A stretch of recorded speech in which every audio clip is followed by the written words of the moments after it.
The word Gwyber in Welsh today means viper or adder, but many centuries ago in Old Welsh it actually meant a flying snake, acca, a dragon, or a wyvern.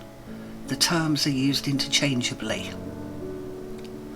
The Gwyber is an ancient creature, a fierce winged viper known as a wyvern in English. Tales of encounters with it are dotted all over Wales. The main difference between a wyvern and a dragon is that wyverns have 2 legs, a dragon has 4.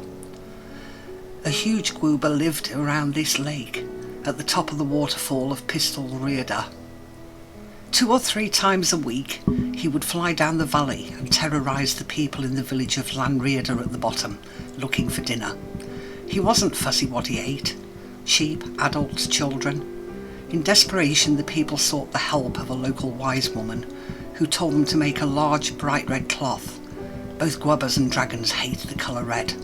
And then to get the village blacksmith to make some rings with large iron spikes protruding. These were then to be placed over the large stone at the bottom of the village. The villagers followed her instructions, placed the rings with spikes over the stone and covered it with red cloth. The Gwyber was soon sighted flying down the valley. The villagers hid, and the Gwyber, spotting the red cloth, became enraged and attacked, impaling itself on the spikes hidden beneath, causing its demise. Maes Mocnant Standing Stone is still known as the Post Cock, the Red Pillar, or Post y Gwyber, the Pillar of the Gwyber. According to local legend, Newcastle Emlyn saw the last appearance of a dragon in Wales. Gwyber Castell Newydd Emlyn. A Gwyber flew over during one of the town's fairs. The creature landed on the castle walls, glared around menacingly and then went to sleep. The general terror gave way to a few townsfolk trying to destroy the creature. A soldier waded the Tavy and climbed to a vantage point. He furiously waved a red cloak before releasing it into the river. The beast, awoken by the flapping of the cloak, caught sight of it floating in the river. With great shrieks it furiously attacked the cloak, ripping it to shreds. The soldier managed to spear the beast in its vulnerable underbelly before escaping to safety. The dying Gwyber floated down the river, its blood poisoning the water and killing all the fish. A fanciful story maybe, but might there be historical truth behind it? For one thing, the poisoned water was held to be a cause of the plague that affected 14th century Britain. The Gwyber of Penmachno was a particularly dangerous creature. Like all Gwybers, it had the unique ability to live on land and underwater. Also, like all other Gwybers, it wasn't fussy about what it ate. It preyed on the fish in the river, local livestock, and on anyone foolish enough to get in its way.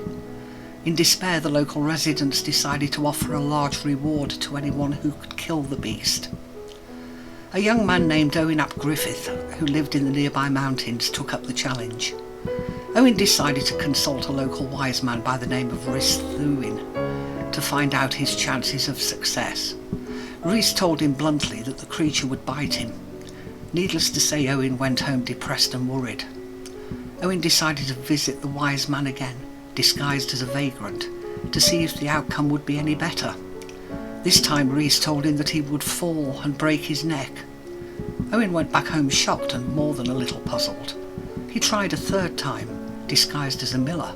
Rhys bluntly told him that he would fail and die by drowning.